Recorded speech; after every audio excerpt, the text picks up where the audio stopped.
So to insert the data, let's talk about the check constraint. तो इसमें हम करते हैं अली फॉर एग्जाम्पल, और इसके अंदर डिपार्टमेंट इसका 1, ठीक है, और इसके मार्क्स हैं 50, और इसको अगर रन करें तो ये फर्स्ट रिकॉर्ड इंसर्ट होना चाहिए.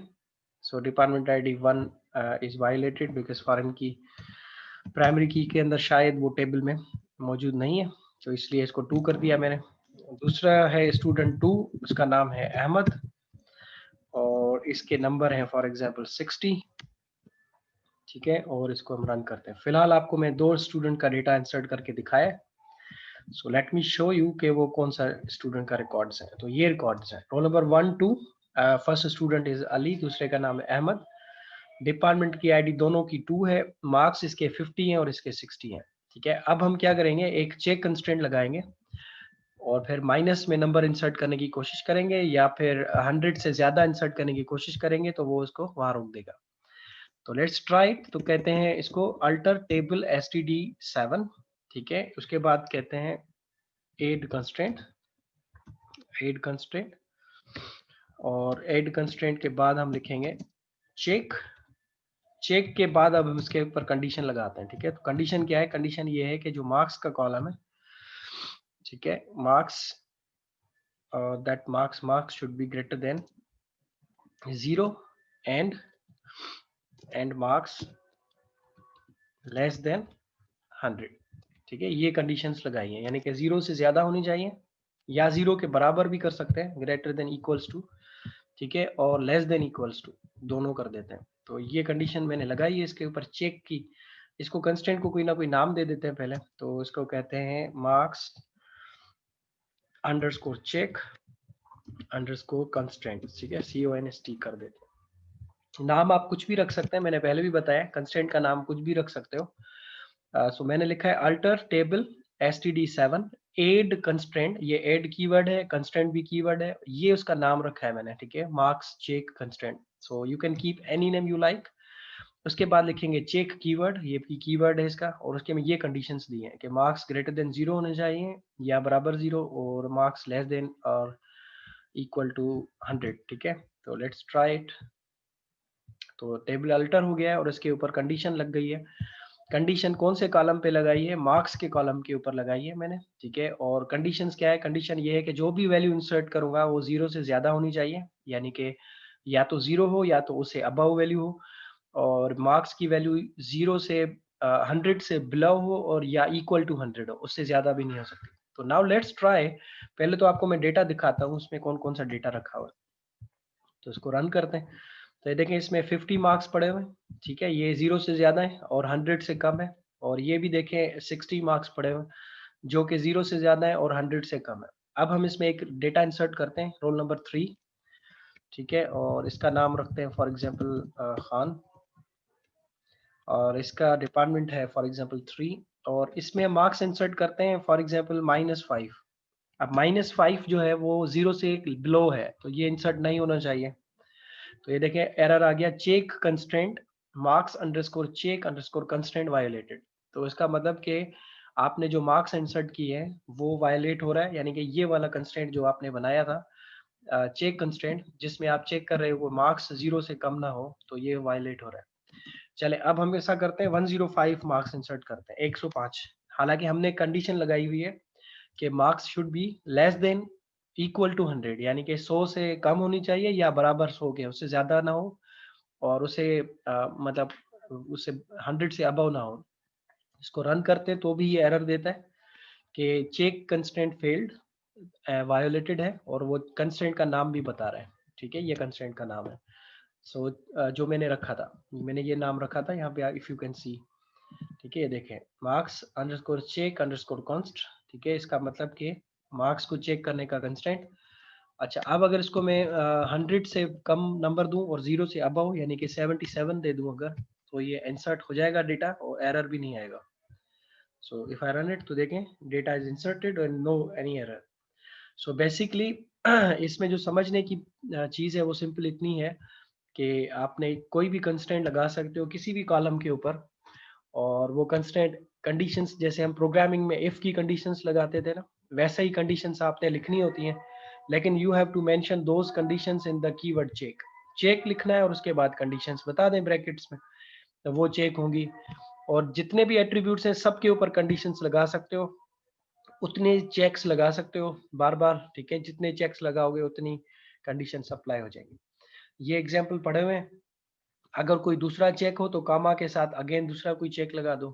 तो एक कॉलम के ऊपर एक चेक हो, दूसरे कॉलम का दूसरा चेक हो, तो आप मर्जी है आपकी, जितने चेक्स लगाना चाहो लगा दो, ठीक है। सो इसके बाद कंस्ट्रेंट को डिलीट कर सकते हैं। ड्रॉप लिखोगे तो वो कंस्ट्रेंट डिलीट हो जाएगा। कैस्केड लिखोगे अगर, तो इसका मतलब होगा कि अगर किसी पेरेंट टेबल में कोई कंस्ट्रेंट डिलीट किया और उसका रिलेशन अगर फॉरेन टेबल में है, तो वो फॉरेन टेबल के साथ भी वो कंस्ट्रेंट डिलीट हो जाएंगे। यानी कि अगर प्राइमरी की डिलीट कर दूं फॉर एग्जांपल, तो फॉरेन की कंस्ट्रेंट भी डिलीट हो जाएगा। यानी कि प्राइमरी की मैंने हटा दी तो फॉरेन की तो प्राइमरी की के बगैर रह नहीं सकती, तो वहां से भी वो डिलीट हो जाएगा, ठीक है। तो कैस्केड लिखने से, तो कैस्केड कंस्ट्रेंट लिखने से वो डिलीट हो जाता है। डायरेक्टली डिलीट करेंगे तो एरर आ जाएगा, ठीक है। इसको देखें, अगर मैं आपको करके दिखा दूं, अगर हम इसको करें अल्टर टेबल और मैं स्टूडेंट डिपार्टमेंट टेबल की प्राइमरी की डिलीट करना चाहता हूँ, तो मैं लिखता हूँ dpt5, ठीक है। Alter table dpt5 drop constraint, और कंस्ट्रेंट का नाम हमने क्या रखा था पता नहीं, लेट मी सी। हमने ये ऊपर क्यूरी क्रिएट की थी टेबल, तो उसका कोई ना कोई नाम रखा होगा शायद, बल्कि dpt5 ये मैंने उसका नाम नहीं रखा है, सिस्टम नेम्ड है। तो ये देखें डायरेक्टली लिखा हुआ है, तो इसका कोई नाम नहीं रखा हुआ हमने। तो इसका नाम चेक करने के लिए मैं कंस्ट्रेंट देखने जा रहा हूँ कि हमने इसका क्या नाम रखा था dpt5 का, ठीक है। और इस इधर से हम 100 रिकॉर्ड सेलेक्ट करेंगे ताकि हमें नजर आए कि हम प्रॉपरली चेक कर सकें कि कितने कंस्ट्रेंट हमारे पास मौजूद है, ठीक है। और अब हम चेक करेंगे टेबल 5 dpt5 ये रहा, ठीक है। और इसमें प्राइमरी की कंस्ट्रेंट ये है हमारे पास, ठीक है। कंस्ट्रेंट का नाम ये रहा। So if you want to delete it, तो अब हम इस कंस्ट्रेंट के नेम से इसको डिलीट करते हैं। तो मैं लिखूंगा यहाँ पे ब्रैकेट स्पेस देके, देखे मैंने लिखा है alter table dpt5 drop constraint, ये कंस्ट्रेंट का नाम, ठीक है। अब अगर इसको डिलीट करने की कोशिश करें, तो ये प्राइमरी की कंस्ट्रेंट है, तो क्या ये डिलीट हो जाएगा? Let's try it. तो ये डिलीट नहीं कर रहा है इसको। कहता है this unique primary key is referred by some other foreign keys. तो कहता है कि क्योंकि आप प्राइमरी की डिलीट कर रहे हो और इसके साथ दूसरे टेबल में फॉरेन की बनी हुई है, तो आप इसको डिलीट नहीं कर सकते। ये आपको एरर दे रहा है, ठीक है। क्यों एरर दे रहा है? क्योंकि प्राइमरी की अगर डिलीट कर दूंगा तो फॉरेन की का क्या होगा, फॉरेन की कहाँ जाएगा? तो या तो ये करूं कि पहले फॉरेन की डिलीट करूं, उसके बाद वापस आके प्राइमरी की डिलीट करूं, ठीक है। तो पहले मुझे फॉरेन की डिलीट करनी पड़ेगी, उसके बाद प्राइमरी की डिलीट करनी पड़ेगी। या अच्छा, ये है कंस्ट्रेंट देखने का तरीका। So if you want to see the constraint, आप लिखेंगे यूजर अंडरस्कोर कंस्ट्रेंट। ये मैंने अभी लिखकर दिखाया भी था आपको इधर। यार कहाँ गया, ये रहा। So if you want to see the constraint, तो आप लिखेंगे select static from user underscore constraints. तो ये कंस्ट्रेंट्स के नेम्स दिखाएगा, जितने भी कंस्ट्रेंट्स आपके टेबल में बने हुए सारे कंस्ट्रेंट दिखाएगा। किसी पर्टिकुलर टेबल का कंस्ट्रेंट देखना होगा तो वेयर टेबल नेम और टेबल का नाम कैपिटल लेटर्स में लिखेंगे, तो वो फिर उस टेबल के कंस्ट्रेंट दिखाएगा, ठीक है। तो इसको करके देखते हैं एक बार। So if you want to see the constraints of employees table, तो यहाँ पे आके लिखेंगे वेयर और टेबल का नाम, तो table underscore name equals to employees capital में EMPLOYES and then run it. तो ये इस टेबल के कंस्ट्रेंट दिखा रहा है, ये देखें, ठीक है। तो जो टेबल होगा उस टेबल का किसी पर्टिकुलर टेबल के कंस्ट्रेंट देखने के लिए आपने इस तरह से इसको लिखना है और ये कंस्ट्रेंट दिखा देगा। इसके अलावा इस चैप्टर में और कुछ एलियास हैं। एलियासेस किसी यूजर के कंस्ट्रेंट देखने हो, जैसे कि select constraint name column name from user underscore const underscore columns, तो वो कॉलम्स के नेम भी दिखाएगा, ये कॉलम के नेम से, और उन कॉलम्स पे कौन से कंस्ट्रेंट्स लगे हुए हैं वो भी दिखाएगा। तो किसी कॉलम के ऊपर कौन से कॉलम पे कौन से कंस्ट्रेंट अप्लाइड है, उसके लिए ये क्यूरी है। इसको देख ले, इसको चला के देखिएंगे तो पता चलेगा। ये वाली चीज याद रखिएगा, user underscore cons underscore columns, यानी कि यूजर कंस्ट्रेंट्स कॉलम्स।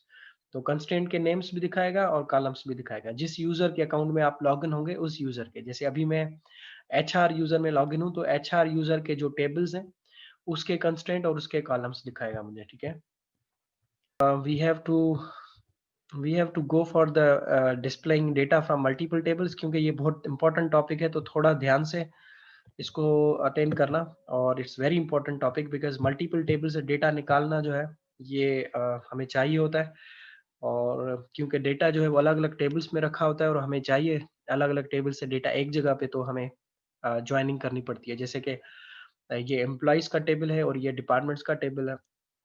मुझे ये दो कॉलम्स जो ये आप देख रहे हैं रेड लाइंस के साथ, ये दो कॉलम इस टेबल के चाहिए और एक ये वाला कॉलम इस टेबल का चाहिए, यानी कि 2 columns from employees table and 1 column from departments table. तो मैं इनकी आपस में ज्वाइन कर सकता हूँ, इस टेबल को इस टेबल के साथ। लेकिन शर्त ये होगा कि अगर आप प्राइमरी की और फॉरेन की रिलेशनशिप बनाई हुई होगी तो ज्वाइन हो जाएंगे, ठीक है, और डेटा निकल आएगा। लेकिन अगर प्राइमरी की फॉरेन की नहीं है तो भी डेटा तो निकल सकता है, लेकिन उसके अंदर फिर आपको डेटा देखना होगा कि वो सही निकला है या उसमें मिस्टेक्स हुई हैं, वो आपको वेरीफाई करना पड़ेगा।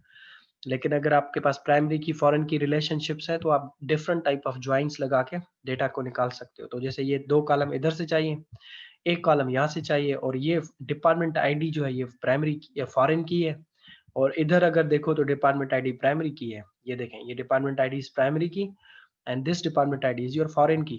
तो यानी कि ये दोनों ज्वाइन हो सकते हैं आपस में टेबल्स, प्राइमरी की और फॉरेन की के थ्रू।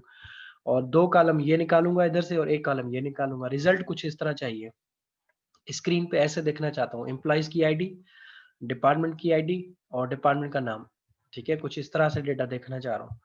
तो इसके लिए मुझे जो ज्वाइन करना होगा उसका कुछ सिंटेक्स इस तरह से होता है, ठीक है। सिंटेक्स क्या होता है, यानी कि इस टेबल के 20 रोज हैं, सपोज करें इस टेबल में 20 रोज हैं और इस टेबल में 8 रोज हैं, तो ये सबसे पहले तो आपस में मल्टीप्लाई होंगे, ठीक है। मल्टीप्लाई होने को आप कार्टेशियन प्रोडक्ट कहते हैं। मैथमेटिक्स में आपने पढ़ा था कार्टेशियन प्रोडक्ट क्या था, अगर थोड़ा सा याद करवाऊँ आपको, जिनको याद नहीं है कार्टेशियन प्रोडक्ट, तो वो कुछ इस तरह की चीज थी कि सपोज करें कि एक टेबल है स्टूडेंट का, जैसे कि रोल नंबर, ठीक है, और उसका नाम, नेम फॉर एग्जाम्पल कॉलम है उसमें, और उसके बाद डिपार्टमेंट आईडी इसमें कॉलम है, ठीक है। एक और टेबल है हमारे पास डिपार्टमेंट्स का, तो ये डिपार्टमेंट आईडी कॉलम है उसमें और डिपार्टमेंट का नाम, ठीक है। बाकी और कॉलम्स भी मौजूद हैं इसमें। रोल नंबर 1 2 3 3 स्टूडेंट्स हैं, ये स्टूडेंट नंबर ए, ये बी और ये सी, 3 स्टूडेंट। ये डिपार्टमेंट 1 में पढ़ता है, ये डिपार्टमेंट 1 में पढ़ता है और ये 2 में पढ़ता है। हमारे पास यहाँ डिपार्टमेंट्स हैं, 1 पे आईटी है और 2 जो है इधर हमारे पास सॉफ्टवेयर है। अलग अलग टेबल्स हैं फॉर एग्जांपल, और 3 पे हमारे पास सपोज करें कि इलेक्ट्रॉनिक्स है। अब मुझे इनको अगर मैं कहूँ कार्टेशियन प्रोडक्ट करना है, तो कार्टेशियन प्रोडक्ट का मतलब होगा कि इस टेबल के, स्टूडेंट टेबल के सारे rows, all to all rows, ठीक है, सब रोज जो है मल्टीप्लाई होंगे with the all to all rows of the department table, ठीक है। इस टेबल की, ये जो टेबल है इसकी सारी रो मल्टीप्लाई होंगी इसकी सारी रोज के साथ, तो इसको कार्टेशियन प्रोडक्ट कहते हैं। तो इसका आउटपुट कुछ इस तरह आएगा कि रोल नंबर, ठीक है, नेम, डिपार्टमेंट आईडी, उसके बाद अगेन डिपार्टमेंट आईडी, उसके बाद डिपार्टमेंट का नाम,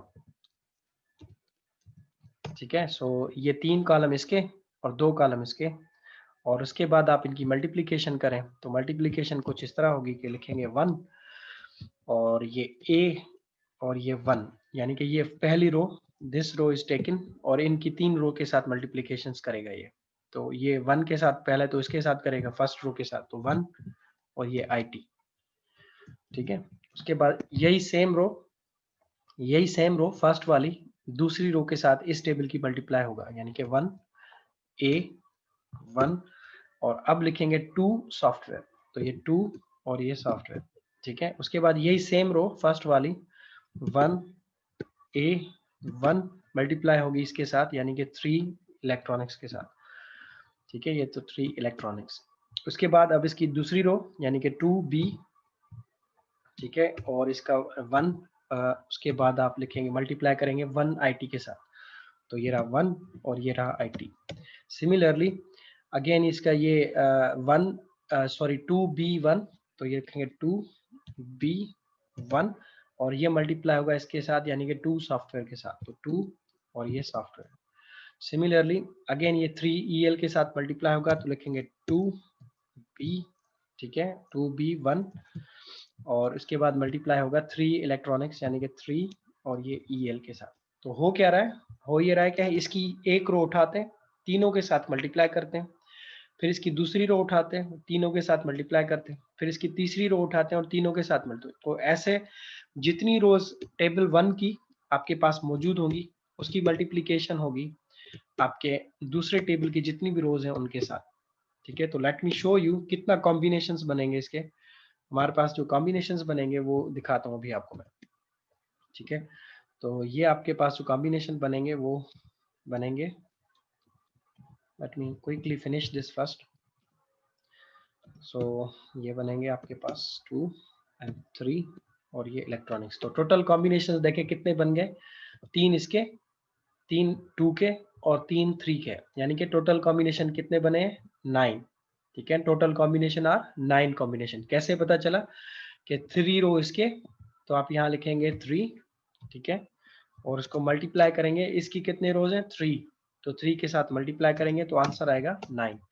तो टोटल कॉम्बिनेशंस जो बन गए वो बने 9। अब ये जो टोटल रिजल्ट बन के हमारे पास सामने आया है, ठीक है, इसको क्या कहते हैं, इस पर्टिकुलर रिजल्ट को आप कहते हो कार्टेशियन प्रोडक्ट। ठीक है, मैथमेटिक्स में कार्टेशियन प्रोडक्ट इसी तरह ही होता था।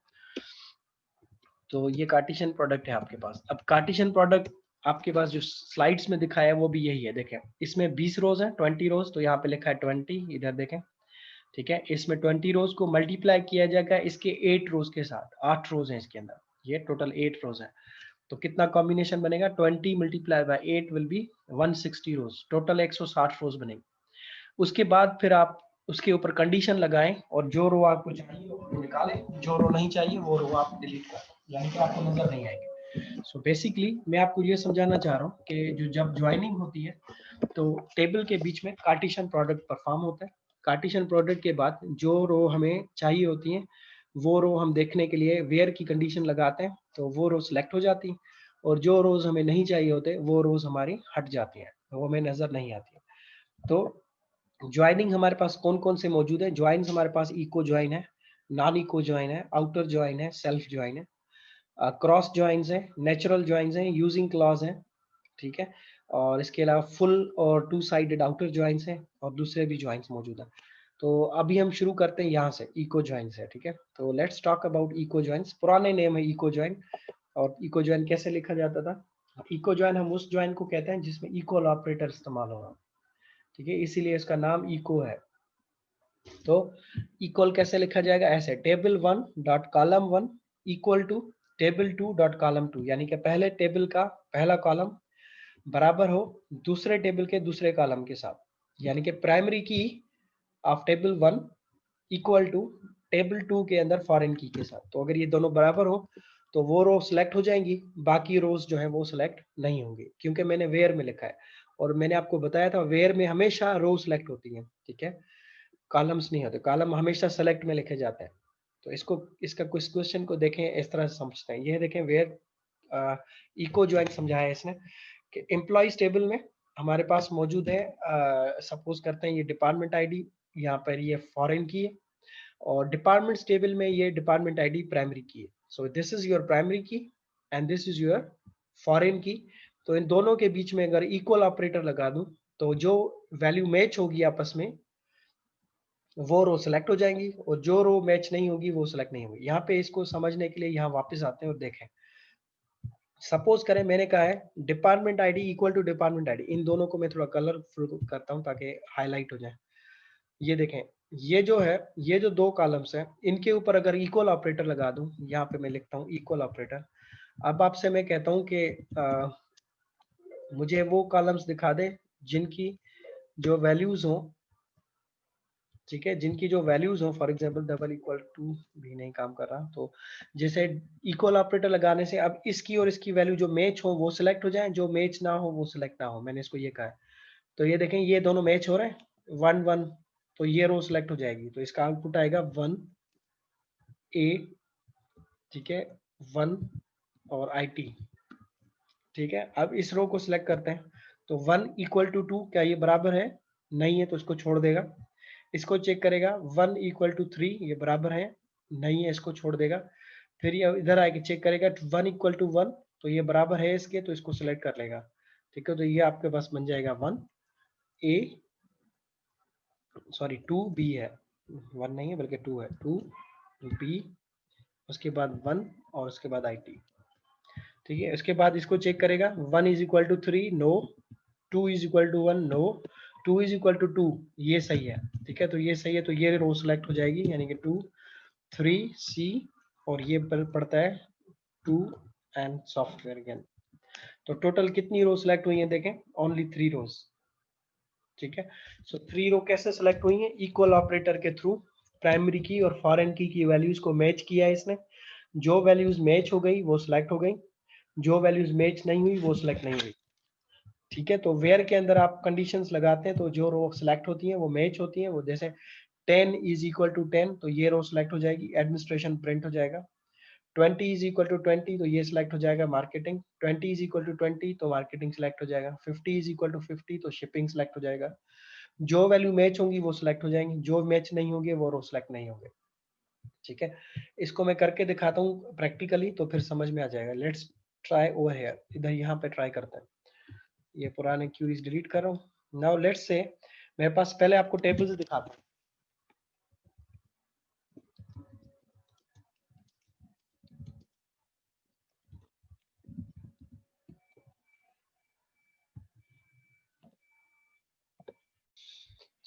अब हम पहले मैं आपको कॉलम्स दिखाता हूँ कि एम्प्लॉइज टेबल में कौन कौन से कॉलम्स हैं। ठीक है, फिर इनकी ज्वाइनिंग देखते हैं। तो लेट्स सी, वी हैव ये टेबल है, और इसमें देखें एम्प्लॉइज की आईडी कॉलम है, first name, last name, email, phone number, hire date, job ID, salary, commission pact, manager ID, और आखिर में देखें डिपार्टमेंट आईडी मौजूद है, ये रहा डिपार्टमेंट।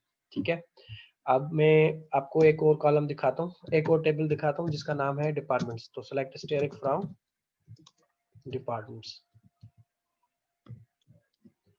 ठीक है, डिपार्टमेंट्स दिखाता हूँ अब मैं आपको। तो ये इसको रन करते हैं, तो ये देखें इसमें डिपार्टमेंट आईडी मौजूद है, इसमें भी डिपार्टमेंट आईडी मौजूद है ना। ये एम्प्लॉइज टेबल में भी आप थोड़ा सा नोट कीजिएगा, याद रखिएगा जो मैं बता रहा हूँ। ये देखें इसमें डिपार्टमेंट आईडी मौजूद है, ये देखें डिपार्टमेंट आईडी लास्ट में, आखिर में ये वाला कॉलम मौजूद है जिसका नाम है डिपार्टमेंट आईडी। ठीक है, इसमें रिपीट हो रही है वैल्यू 90 90 90 3 बार आ रहा है, तो इसका मतलब ये रिपीट हो रहा है, तो ये प्राइमरी की तो नहीं है। ठीक है, प्राइमरी की नहीं है। अच्छा, डिपार्टमेंट टेबल में आकर चेक करते हैं, तो इसमें देखें तो इसमें ये डिपार्टमेंट आईडी इसमें भी मौजूद है, लेकिन इसमें रिपीट नहीं हो रहा। इसमें 10 20 30 40 50 इसमें रिपीटेशंस नहीं है, तो ये प्राइमरी की है, और ये डिपार्टमेंट का नाम है, और ये मैनेजर की आईडी है, और ये लोकेशन की आईडी है। ठीक है, अब अगर मैं आपसे ये कहूँ कि मुझे एम्प्लॉइज टेबल के ये 2 कॉलम्स चाहिए, कौन से वाले? एक चाहिए ये डिपार्टमेंट का एम्प्लॉय का नाम चाहिए, ठीक है, उसके बाद उसका उसका उसकी जो है वो सैलरी चाहिए, दूसरा कॉलम। ठीक है, और तीसरा मुझे डिपार्टमेंट्स टेबल में से डिपार्टमेंट का नाम चाहिए कि वो कौन से डिपार्टमेंट में काम करता है। ठीक है, मैं दोबारा रिपीट करता हूँ मैं क्या चाह रहा हूँ। ये डेटा चाहिए मुझे। ठीक है, एक चाहिए मुझे एम्प्लॉय का नाम, यानी कि उसका फर्स्ट नेम। ठीक है, उसके बाद मैं चाहता हूँ कि मुझे उसकी सैलरी पता चले कि वो कितनी सैलरी उठाता है महीने पे। और तीसरा मुझे जो चाहिए वो डिपार्टमेंट टेबल से वो डेटा चाहिए, और उसका नाम है डिपार्टमेंट का नाम चाहिए मुझे, डिपार्टमेंट का नाम, यानी कि वो कौन से डिपार्टमेंट में काम करता है, ये कॉलम चाहिए। ये 3 कॉलम मैंने लिखे हैं आपके लिए ताकि आप देखें कि मुझे क्या चाहिए। तो अब चेक करेंगे, तो ये 2 जो डेटा है जिसको मैं कलर दे रहा हूँ, ये रेड कलर में लिखते हैं, ये जो 2 कॉलम्स हैं ये मुझे चाहिए एम्प्लॉइज टेबल से। ठीक है, और ये जो ग्रीन कलर में है ये मुझे टच चाहिए डिपार्टमेंट्स टेबल से। तो क्योंकि अलग अलग टेबल्स हैं, ये these 2 columns are from employees table, and this column is from department table. So अब क्या करें, इनके बीच में करना पड़ेगा मुझे, इन दोनों को करना पड़ेगा ज्वाइन। ठीक है, तो ये ज्वाइन लगाना पड़ेगा। तो ज्वाइन से, तो अगर आपको कार्टेशियन प्रोडक्ट चाहिए था तो आपने क्या किया, आपने फ्रॉम के अंदर एम्प्लॉइज टेबल को मल्टीप्लाई किया डिपार्टमेंट टेबल के साथ, तो इसकी टोटल नंबर ऑफ रोज मिल गई हमें, जितनी भी रोज थी। लेकिन मुझे असल में चाहिए क्या, मुझे चाहिए ये जो है ना, ये रिजल्ट चाहिए, यानी कि एम्प्लॉइज टेबल के सारे एम्प्लॉइज, उनकी सैलरीज और उनके डिपार्टमेंट के नेम्स आ जाएं। ठीक है, और इनके बीच में मैं ज्वाइन करना चाहता हूँ पीके और प्राइमरी की और फॉरेन की के साथ, यानी कि इको ज्वाइन करना चाह रहा हूँ। और अभी स्लाइड्स में मैंने आपको दिखाया कि इको ज्वाइन कैसे किया जाता है। इको ज्वाइन ये ऐसे होता है, देखें, प्राइमरी की और फॉरेन की के बीच में ज्वाइन होता है। यहाँ लिखा है फॉरेन की, यहाँ लिखा है प्राइमरी की, इन दोनों के बीच में इको ज्वाइन लगाया जाता है। और इको ज्वाइन हमेशा इक्वल ऑपरेटर के थ्रू लगाया जाता है। ये देखें, इक्वल ऑपरेटर के थ्रू, ये इक्वल ऑपरेटर यूज किया यहाँ पे, तो this is your equi join. तो कैसे करेंगे, तो इसमें कौन सा कॉलम बताया था, जो कि फॉरेन की था, उसका नाम था डिपार्टमेंट आईडी। और इसमें वो कॉलम सेम नेम से मौजूद है जिसका नाम है डिपार्टमेंट आईडी, लेकिन वो इधर प्राइमरी की है। तो इनको ज्वाइन करने के लिए आप लिखेंगे वेयर। ठीक है, वेयर के बाद आप ज्वाइन करेंगे। ज्वाइन के लिए लिखोगे पहले टेबल का नाम, तो टेबल का नाम बताएंगे जिस टेबल को ज्वाइन करना है, तो लिखोगे एम्प्लॉइज, डॉट डॉट के बाद कॉलम बताओगे जो फॉरेन की कॉलम हो, तो आप लिखेंगे डिपार्टमेंट आईडी।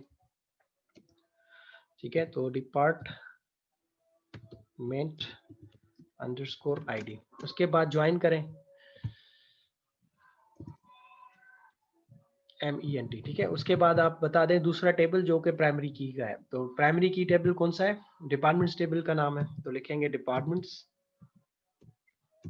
ठीक है, उसके बाद ज्वाइन करने के लिए कॉलम बता दें जिसके साथ ज्वाइन करना है, तो ये वो कॉलम है जिसके साथ ज्वाइन करना है, तो आप लिखेंगे प्राइमरी की कॉलम का नाम है डिपार्टमेंट आईडी। ठीक है, सो डिपार्टमेंट अंडरस्कोर आईडी।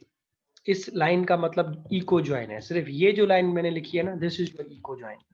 क्या किया है, मैं दोबारा रिपीट करता हूँ, देखें, मैंने लिखा है एम्प्लॉइज यानी कि एम्प्लॉइज टेबल। ठीक है, एम्प्लॉइज यानी एम्प्लॉइज टेबल, उसकी फॉरेन की कॉलम, फॉरेन की कॉलम का नाम क्या था, डिपार्टमेंट आईडी। मैंने यहाँ पे लिखकर दिखाया भी था आपको कि इसमें डिपार्टमेंट आईडी है और ये फॉरेन की है। ठीक है, तो प्राइमरी की और फॉरेन की, तो ये फॉरेन की इधर। उसके बाद equal to equal operator use किया, यानी कि इको ज्वाइन कर दिया मैंने। और उसके बाद लिखा डिपार्टमेंट्स, यानी कि डिपार्टमेंट्स टेबल, ये रहा। ठीक है, और उसके अंदर प्राइमरी की कॉलम मौजूद है जिसका नाम भी आपके पास डिपार्टमेंट आईडी है। तो ये देखें, इधर आपके पास ये जो एक्सेल शीट में दिखाया था, ये तो डिपार्टमेंट आईडी, ये यहाँ पे प्राइमरी की है। तो आपने इसके साथ ज्वाइन करना है, तो आपने दोनों के बीच में इक्वल ऑपरेटर लगाया, तो ये ज्वाइन हो गए। और कार्टेशियन प्रोडक्ट होने के बाद ज्वाइन लगेगा। ज्वाइन में वो वैल्यू सेलेक्ट हो जाएंगी जो बराबर होंगी, इक्वल होंगी, और जो इक्वल नहीं होंगी वो छोड़ देगा, वो दिखाएगा नहीं आपको। तो लेट्स रन इट। तो अब आप देखें, अब आपके पास पता चलेगा कि जेनिफर जो है ये एडमिनिस्ट्रेशन डिपार्टमेंट में काम करती है। ठीक है, और माइकल जो है ये हमारा मार्केटिंग डिपार्टमेंट में काम करता है। और पैट जो है ये मार्केटिंग डिपार्टमेंट में काम करता है। डैन जो है ये परचेजिंग डिपार्टमेंट में काम करता है। तो देखिए, हर बंदे का पता चलेगा कि कौन सा बंदा कौन से डिपार्टमेंट में काम कर रहा है। टोटल 107 रोज थी, तो 107 रोज सेलेक्ट हो जाएंगे। 106 इसलिए दिखा रहा है क्योंकि एक बंदा ऐसा है जो किसी भी डिपार्टमेंट में काम नहीं करता। ठीक है, तो वो कौन सा बंदा है वो देखना हो अगर आपको, तो आप नॉट इक्वल टू लगा दें, तो ये आपको शायद वो लेकिन नहीं, नॉट इक्वल टू से वो दूसरी रोज दिखाएगा जो इक्वल नहीं है। तो उसके लिए आप चेक कर लीजिएगा कि डिपार्टमेंट आईडी कौन सा एम्प्लॉय है जिसकी डिपार्टमेंट आईडी खाली है, तो वो एम्प्लॉय पता चलेगा कि वो किसी भी डिपार्टमेंट में काम नहीं करता, यानी कि वो मैनेजर होगा या ओनर होगा कंपनी का, तो इसलिए वो किसी भी डिपार्टमेंट में काम नहीं करता। तो जो लोग डिपार्टमेंट्स में काम करते हैं वो टोटल 106 बंदे हैं। और वो 106 बंदों को मैंने कैसे निकाला, मैंने सिंपल रिपीट करता हूँ जो मैंने अभी बताया। मैंने ज्वाइन लगाया है, ज्वाइन का नाम है इको ज्वाइन। इको ज्वाइन का मतलब होता है कि जहाँ पे वैल्यू बराबर हो जाए वो सेलेक्ट हो जाए, जहाँ पे वैल्यू बराबर ना हो वो सेलेक्ट ना हो। तो बराबर चेक करने के लिए आपने यूज करना है equal operator, and you have to use the table name. So table name is employees, another table name is departments. Here it is department ID is a foreign key, and in this side department ID is your primary key. So primary key को foreign की के साथ equal operator के ऊपर join लगाया है, and the name of the join is equi join. इस line में कार्टेशियन प्रोडक्ट होगा पहले, कार्टेशियन प्रोडक्ट के बाद ज्वाइन लगेगा, ज्वाइन के बाद ये 3 कॉलम सेलेक्ट होके आपकी स्क्रीन पे नजर आएंगे। तो ये selection, this is your Cartesian product, ठीक है, and this is your projection, sorry this is your projection and this is your selection. Projection में कॉलम सेलेक्ट होते हैं और सिलेक्शन में रो सेलेक्ट होती है, ठीक है, ज्वाइन लगा के रो सेलेक्ट कर रहे हैं। सो आई होप इट्स क्लियर। अगर आप स्लाइड्स को देखें तो स्लाइड में भी वही चीज है, इसने हर कॉलम के साथ टेबल का नाम बताया है कि कौन सा कॉलम कौन से टेबल के साथ आया है। तो एम्प्लॉइज डॉट एम्प्लॉय आईडी, यानी कि एम्प्लॉइज टेबल में एम्प्लॉय आईडी दिखाओ। एम्प्लॉइज डॉट लास्ट नेम, यानी कि एम्प्लॉइज टेबल में से लास्ट नेम दिखाओ।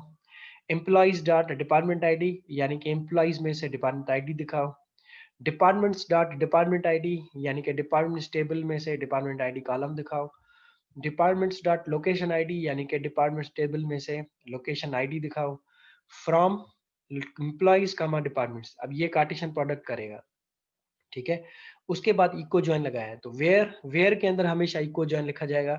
तो इसने लिखा एम्प्लॉइज, यानी कि एम्प्लॉइज टेबल में से डिपार्टमेंट आईडी, यानी कि foreign key, equal to departments dot department ID, यानी कि डिपार्टमेंट्स टेबल में से प्राइमरी की डिपार्टमेंट आईडी। इन दोनों की वैल्यू बराबर हो जाए, जहां पे वो सिलेक्ट करके दिखा दो कौन से कॉलम्स, ये कॉलम ऊपर बताकर आया हूं मैं, ठीक है, तो वो कॉलम्स दिखाएगा। तो ये देखें, एम्प्लॉइज आईडी आ गया, लास्ट टाइम आ गया, डिपार्टमेंट आईडी आ गया, फिर से डिपार्टमेंट आईडी आ गया और फिर लोकेशन आईडी आ गया। ये डिपार्टमेंट आईडी जो है एम्प्लॉइज टेबल में से आया है और ये डिपार्टमेंट आईडी डिपार्टमेंट टेबल में से आया है, और दोनों की वैल्यू देखें बराबर है, ठीक है, ये देखिए इक्वल है। तो जहाँ पे इक्वल होंगी वैल्यूज वो सिलेक्ट हो जाएंगी, जहाँ पे इक्वल नहीं होंगी वो सिलेक्ट नहीं होंगी रोज, ठीक है। So this is your equi join, and to use equi join you have to use equal operator, और उसके बाद आप लोग इसको कर सकते हैं। नाउ अगर मैं कंडीशन लगाना चाहूँ, अभी मुझे ये दिखा रहा है सारे इंप्लॉइज दिखा रहा है ना, ऑल टू ऑल, जब भी जितने भी इंप्लॉइज हैं और वो जिस भी डिपार्टमेंट में काम करते हैं वो सब दिखा रहा है। लेकिन मैं चाहता हूं कि मुझे वो एम्प्लॉइज दिखा दे जो कि मार्केटिंग में काम करते हैं, बाकी ना दिखाए मुझे। तो इसके लिए मैं क्या करूंगा, यहाँ एंटर करके एंड ऑपरेटर यूज करूंगा, एंड, उसके बाद मैं लिखूंगा डिपार्टमेंट, ठीक है, department underscore name equal to marketing. तो अब मुझे वो बंदे दिखाएगा, एम कैपिटल, ठीक है, तो अब मुझे वो बंदे दिखाएगा जो मार्केटिंग में काम करते हैं, मार्केटिंग डिपार्टमेंट में काम करते हैं, क्योंकि मैंने डिपार्टमेंट का नाम लिखा है आगे। तो ये देखें, इसके लिए you have to be very careful कि आप जो है वो डिपार्टमेंट का नाम सही लिखें जिस तरह से उसने बताया है। तो लेट मी चेक कि मैं क्या मिस्टेक कर रहा था, रिकॉर्ड्स क्यों नहीं आ रहे, एक मिनट में चेक करता हूँ। डिपार्टमेंट का नाम क्या है, मार्केटिंग है, के ई होगा इसमें, ठीक है, मार्केटिंग, सही है। So now let's check again, इसको रन करते हैं कमांड को दोबारा से। तो अब देखें सिर्फ 2 बंदे सेलेक्ट हुए हैं। अब इसमें हुआ क्या है मैं आपको दोबारा समझाता हूँ। इसमें सबसे पहले इसने फर्स्ट नेम कॉलम सेलेक्ट किया, ये रहा। उसके बाद सैलरी कॉलम सेलेक्ट किया है, तो ये रहा सैलरी कॉलम। तीसरा इसने डिपार्टमेंट नेम्स कॉलम सेलेक्ट किया है, तो ये रहा डिपार्टमेंट नेम कॉलम। अब ये जो 2 कॉलम्स हैं वो एम्प्लॉइज टेबल से आ रहे हैं दोनों, और ये जो डिपार्टमेंट टेबल है इसमें से ये कॉलम आ रहा है डिपार्टमेंट नेम। इनके बीच में ज्वाइन करना है, तो ज्वाइन इको लगाया है, तो ये फॉरेन की इक्वल टू ये आपकी प्राइमरी की, ये डिपार्टमेंट टेबल में प्राइमरी की है और ये एम्प्लॉइज टेबल में ये फॉरेन की है। उसके बाद मैंने इसको कहा है कि मुझे वो रोज सेलेक्ट करके दिखा दो जिनका डिपार्टमेंट नेम मार्केटिंग हो। तो ये बाकी रोज नहीं दिखाएगा, सिर्फ वो रोज दिखाएगा जिनका डिपार्टमेंट नेम मार्केटिंग होगा, ठीक है। सिमिलरली अगर मैं आपसे कहूं कि मुझे वो बंदे दिखा दो जिनका डिपार्टमेंट नेम मार्केटिंग हो, या फिर, ठीक है, या फिर उनका डिपार्टमेंट नेम जो हो वो सेल्स हो, तो मैं इसको यहाँ पे सेल्स भी लिख सकता हूँ, और लगा के, और के बाद आप इसको कर दें सेल्स। तो अब ये क्या करेगा, और में मार्केटिंग वाले बंदे भी उठाएगा और सेल्स वाले बंदे भी उठाएगा। इसको अगर आप रन करेंगे तो अभी, क्योंकि मैंने आपको बताया था एंड ऑपरेटर की प्रायोरिटी ज्यादा होती है, तो पहले ये एंड ऑपरेटर एग्जीक्यूट कर रहा है, लेकिन मैं इसको कहता हूँ कि आर ऑपरेटर पहले सॉल्व हो जाए, तो मैंने इसको ब्रैकेट में रखा है। तो और पहले होगा, उसके बाद एंड लगेगा इसके ऊपर। तो इसके ऊपर एंड और सेल्स का एस कैपिटल रहेगा। इसको रन करते हैं। तो नाउ यू कैन सी कि सेल्स वाले बंदे भी दिखा रहा है और मार्केटिंग वाले बंदे भी दिखा रहा है, ठीक है। सो आई होप इट्स क्लियर कि आप लोग ज्वाइनिंग के साथ जो कंडीशन लगाएंगे वो आ जाएंगे। जैसे अगर मैं आपसे कहता हूँ वो एम्प्लॉइज दिखा दे जो मार्केटिंग में काम करते हैं और उनका नाम ए से शुरू होता है, तो मैं इसको कहूंगा कि where department name equals to marketing and, ठीक है। और दूसरी कंडीशन क्या बताई मैंने कि उनका नाम क्या हो, फर्स्ट नेम जो है ना ए से शुरू होता हो, तो मैं लिखूंगा फर्स्ट, बल्कि पी से शुरू होता हो, क्योंकि इसमें रिकॉर्ड ही एक मौजूद है पैट, ठीक है, और दूसरा है माइकल, तो पी से स्टार्ट होने वाले दिखा दे। तो उसको मैं कहता हूँ फर्स्ट नेम, लाइक, लाइक लगा सकता हूँ उसके साथ, तो लिखूंगा लाइक और पी, ठीक है। तो पी का मतलब पी से स्टार्ट होंगे और परसेंटेज साइन लगा देता हूँ उसके साथ। तो नाउ लेट्स ट्राई अगेन।